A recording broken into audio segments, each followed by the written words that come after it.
Hey, what's up, Coweta Assembly Youth? Hope you guys are doing good. I've been praying for you guys. I just wanted to do a quick 5-minute devo with you guys this afternoon. It's Monday. It is the 5th week of our quarantine. It is the day after Easter. And so I thought it was just fitting to talk about a story that happened right after Easter. So, of course, Jesus, he rises from the dead. He appears to the disciples. And the disciples, they're amazed. They can hardly believe that Jesus, their best friend who they just with, who died, was actually raised from the dead. They were ecstatic about this. But there were only 10 disciples with him that day whenever he appeared. One of them, Judas, he ended up betraying Jesus, and he's out of the story now. The other one was Thomas. And Thomas was somebody that we can relate to quite a bit. Thomas, he wasn't with the disciples whenever Jesus appeared to him. And so whenever we read John chapter 20, verse 24, it says, "But Thomas, one of the 12, was not with them whenever Jesus came. So the other disciples were telling him, 'We have seen the Lord.'" So the disciples, they're like, "Hey, Thomas, Jesus, he's actually risen from the dead. We can't believe this." And Thomas is like, "Yeah, I can't believe it either, so I'm not going to believe it." So Thomas, it says in verse 25, but he said to them, "If I don't see the marks of the nails in his hands, put my finger into the marks of the nails, and put my hand into his side, I will never believe."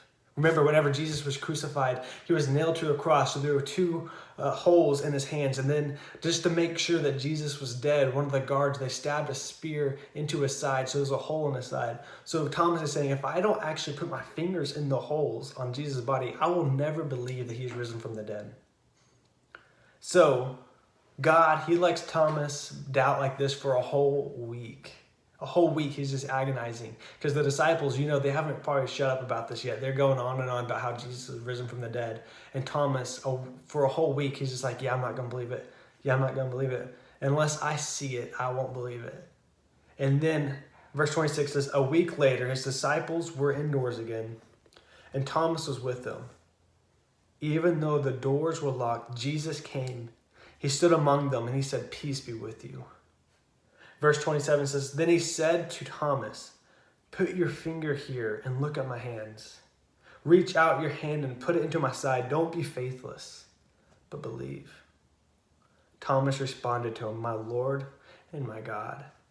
Jesus said, 'Because you have seen me, you have believed. Blessed are those who have not seen and yet believe.'" One way that Thomas can relate to us a lot is in his doubts. He didn't believe who Jesus says he was, even though he followed him around everywhere he went for 3 years. He saw all the miracles that he did. He saw him raising the dead. He saw him walk on water. He saw him calm a storm. And yet he still didn't believe that he raised from the dead. How much harder is it for us today to believe that Jesus raised from the dead?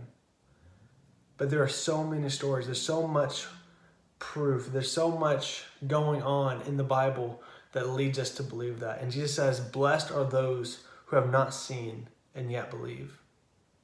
Sometimes it's hard to believe everything that the Bible says, but God doesn't rebuke us whenever we have doubts. Whenever we first put our faith and our trust in Jesus, the main way that the enemy comes to attack us is through doubts. He starts hitting us with things that are hard. He starts hitting us with things that seem to go bad. And as soon as things start getting hard in our faith, the first thing that the enemy does to attack us is with doubts. He says, "Do you really believe in God? Do you really believe that God is good? If God is good, then why would he let these bad things happen?" Doubt was always one of the first things that the enemy attacks us with. And one thing I want to tell you guys today is that whenever doubt seems to be surrounding you, don't lose heart. It's not a bad thing to have doubts. It's not a bad thing to have questions. Jesus, whenever Thomas, he doubted, he says, "I will never believe." This is the same guy who followed Jesus for 3 years. He says, "I will never believe." Jesus, whenever he came and stood among them, he didn't smack Thomas and be like, "Why don't you believe in me, you silly?" Instead, he stands with them. He comes into his presence and he says, "Peace be with you."